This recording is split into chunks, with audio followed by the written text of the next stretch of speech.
मध्य प्रदेश में कोरोना से हालात इतने चिंताजनक हैं कि क्या पक्ष और क्या विपक्ष सभी के नेता दान और अस्पतालों के निर्माण में लगे हैं। पिछले दिनों की ही बात है जब इंदौर विधानसभा से कांग्रेस विधायक संजय शुक्ला ने अपने एक हॉस्टल को कोविड मरीजों के लिए दान कर दिया और कांग्रेस सांसद नकुल नाथ ने एक हॉस्पिटल खोल दिया। वहीं अब शिवराज सरकार में मंत्री गोपाल भार्गव ने ऐसा काम किया कि उनके क्षेत्र की जनता उनको दुआएं देते नहीं थक रही है। गोपाल भार्गव ने गढ़ाकोटा में एक कोविड केयर सेंटर बनवाया है। इतना ही नहीं, उन्होंने व्यक्तिगत तौर पर उस सेंटर के लिए डॉक्टर्स की भर्तियां निकाली। उन्होंने उसमें साफ लिखा है कि सेंटर के डॉक्टर को 2 लाख रुपए प्रति माह वेतन दिया जाएगा।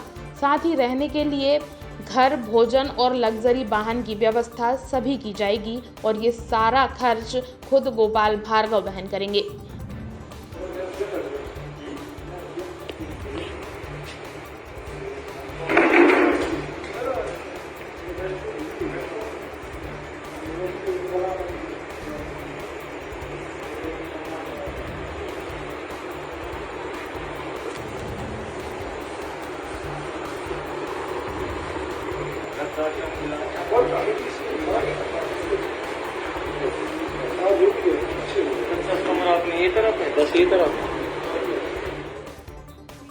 बता दें, शिवराज सरकार के कई मंत्री ऐसा काम कर रहे हैं जो हमेशा याद रखा जाएगा।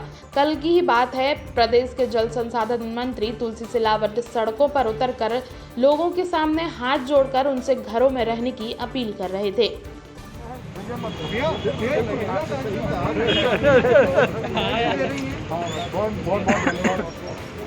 योद्धाओं के दम पे हम लड़ाई जीते। बहुत बहुत धन्यवाद। स्वागत करता हूँ सरकार के आज जैसे योद्धा 365 दिन के कारण लड़ाई हम जरूर जीतेंगे।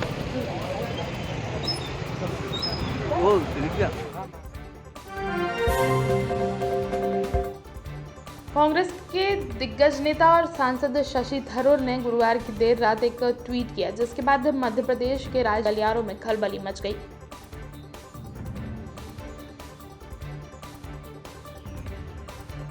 शशि थरूर ने ट्वीट में लिखा था कि पूर्व लोकसभा स्पीकर एवं पूर्व सांसद सुमित्रा महाजन का निधन हो गया है। शशि थरूर ने ट्वीट किया कि पूर्व लोकसभा अध्यक्ष श्रीमती सुमित्रा महाजन जी हमारे बीच नहीं रही। ईश्वर दिवंगत आत्मा को अपने श्री चरणों में स्थान दे। उनके इस ट्वीट के बाद से मध्य प्रदेश की राजनीति में खलबली सी मच गई और ये खबर सोशल मीडिया पर तेजी से वायरल होने लगी। इस ट्वीट को आधार मानकर देश भर में कई न्यूज चैनल्स और वेबसाइट्स ने भी सुमित्रा महाजन के निधन की खबर देनी शुरू कर दी। हालांकि बाद में बीजेपी के राष्ट्रीय महासचिव कैलाश विजयवर्गीय द्वारा उनके निधन की खबर का खंडन किया और उसे गलत बताया, जिसके बाद शशि थरूर ने ट्विटर के जरिए माफी भी मांगी। इसके बाद सुमित्रा महाजन के बेटे मंदार ने भी हाल ही में एक वीडियो जारी किया और अपनी मां के स्वस्थ होने की जानकारी दी। नमस्कार, मैं मंदार महाजन, सुमित्रा जी का छोटा बेटा। मेरी मां एकदम स्वस्थ है। उनके बारे में जो भी अफवाहें या गलत न्यूज़ स्प्रेड हुई है वो सरासर गलत है। कृपया इन पर विश्वास ना करें। उनकी कोविड रिपोर्ट भी नेगेटिव है। मैं अभी शाम को ही उनसे मिलके आया हूँ और वो बिल्कुल स्वस्थ हैं। वहीं सुमित्रा महाजन ने खुद राज्य सहित केंद्र सरकार को भी इस तरह के मैसेज चलाने वालों के खिलाफ कार्रवाई करने की बात कही है। बता दें कि बुधवार रात सुमित्रा महाजन की तबीयत खराब होने के चलते उन्हें इंदौर के बॉम्बे हॉस्पिटल में भर्ती कराया गया था। उनका कोरोना टेस्ट भी किया गया, जिसके बाद उनकी रिपोर्ट नेगेटिव आई। अस्पताल के डॉक्टरों की माने तो महाजन का स्वास्थ्य अब पहले से बेहतर है और उनकी हालत स्थिर है।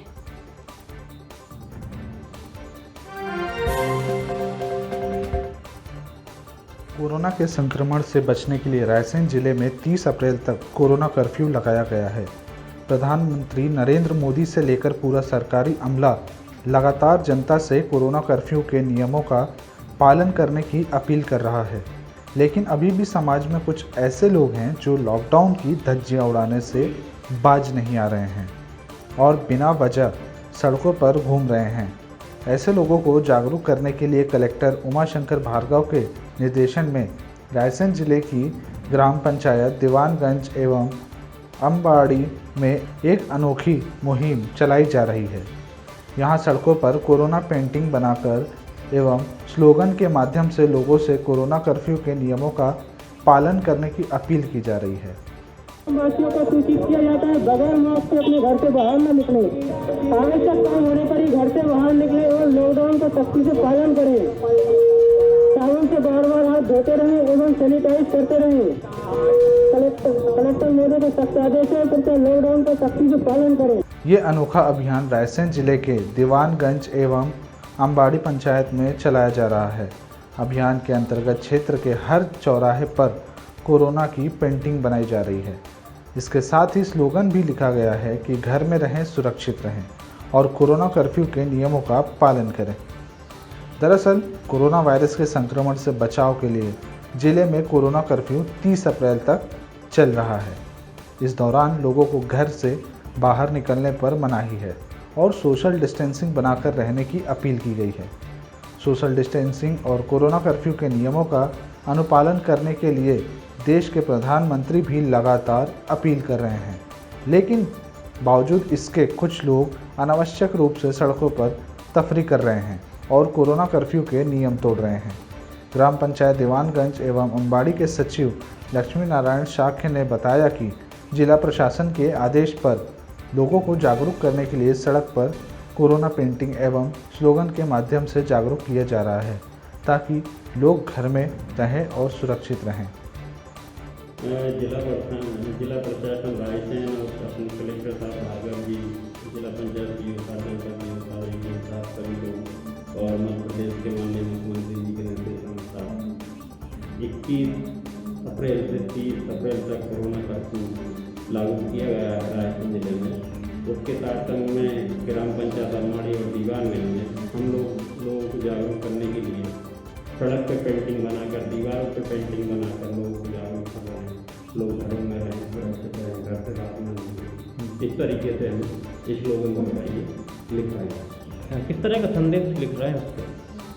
यही है कि कोरोना जो महामारी है बहुत तेज़ी से फैल रही है। लोग सुरक्षित रहें, अस्पतालों में जगह नहीं है, लोग घर में रहेंगे ज़्यादा सुरक्षित रहेंगे। उस हिसाब से हम स्लोगन लिख रहे हैं और लोगों से अपील कर रहे हैं कि घरों में रहें। हाँ, हमारे यहाँ ग्राम पंचायत अम्बाड़ी में कोरोना वायरस की रोकथाम के लिए लोगों को जागरूक किया जा रहा है। जैसे कि रोड पर पेंटिंग बनाकर, स्लोगन वगैरह लिखवाकर, वॉलेंटियर द्वारा और स्वच्छग्राही मतलब एनसीएमए द्वारा लोगों को मास्क लगवाकर, 2 गज की दूरी के बारे में बताकर, और जैसे कि कोरोना वायरस अगर किसी को है तो उसके लिए हॉस्पिटल में जाकर जांच करवाने की तरह से जागरूक किया जा रहा है।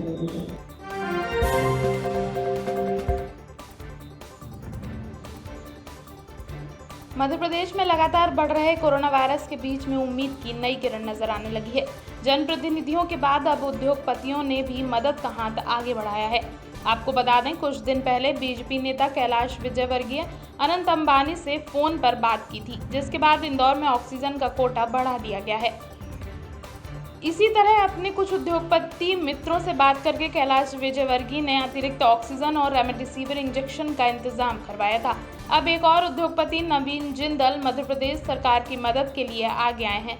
नवीन जिंदल का राजगढ़ में प्लांट है। इसी प्लांट में उपलब्ध ऑक्सीजन के जरिए वो मध्य प्रदेश को सांसें देने का विचार कर रहे हैं। Jindal steel and power limited के मालिक नवीन जिंदल ने खुद ट्वीट कर बताया कि उनकी कंपनी के अंगुल प्लांट में 500 टन लिक्विड ऑक्सीजन उपलब्ध है, जिसे वे ज़रूरतमंद राज्यों में भेज सकते हैं।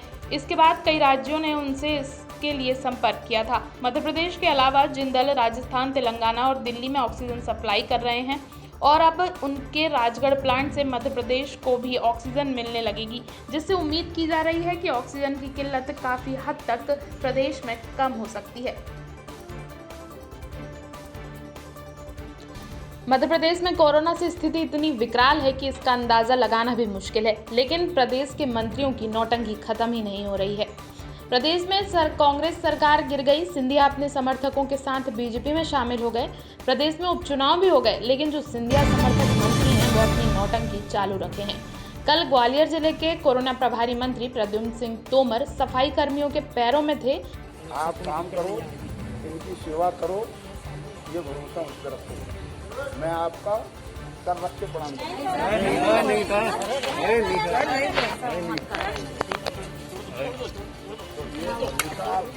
तो आज प्रदेश के जल संसाधन मंत्री सड़कों पर उतर आए हैं और लोगों के सामने हाथ जोड़े हुए हैं। मंत्री तुलसी सिलावट ने इंदौर की जनता की हिफाजत के लिए कोरोना से जंग लड़ रहे पुलिस कर्मियों को धन्यवाद दिया।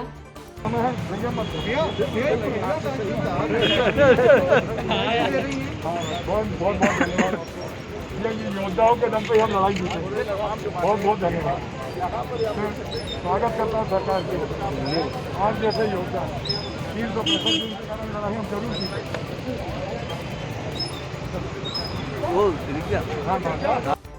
सिलावट ने इंदौर शहर के विभिन्न चौराहों पर जाकर पुलिस कर्मियों को धन्यवाद दिया और उनकी हौसला अफजाई की। साथ ही सड़कों पर घूम रहे लोगों से हाथ जोड़कर जनता कर्फ्यू का पालन करने की अपील की है।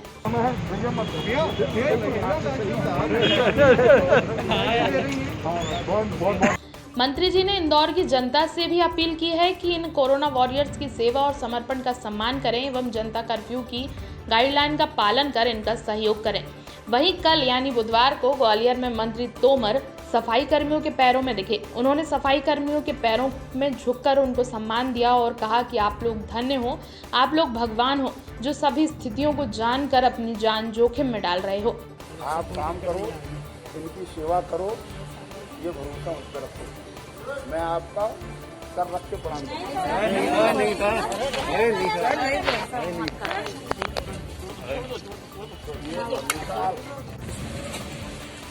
लगातार मैं संपर्क में हूँ।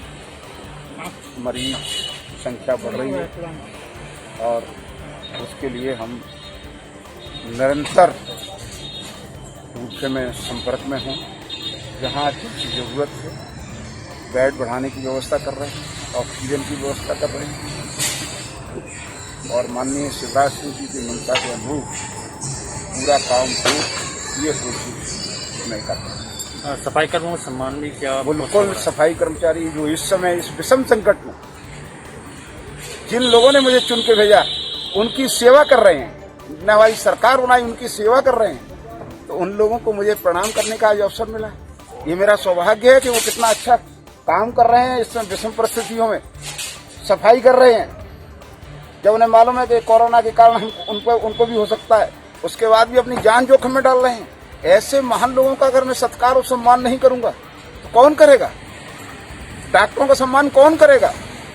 यह कर्तव्य मेरा है, सेवक प्रद्युम्न सिंह का, वो अपना दायित्व का निर्वहन कर रहे हो। बता दें ये पहला मौका नहीं है जब मंत्री तोमर ने ऐसा काम किया है।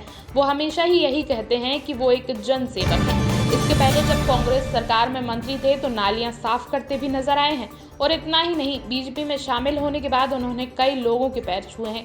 लेकिन अब तो उपचुनाव भी हो गए हैं प्रदेश में, तो तोमर और सिलावट को नौटंकी करने की क्या जरूरत है।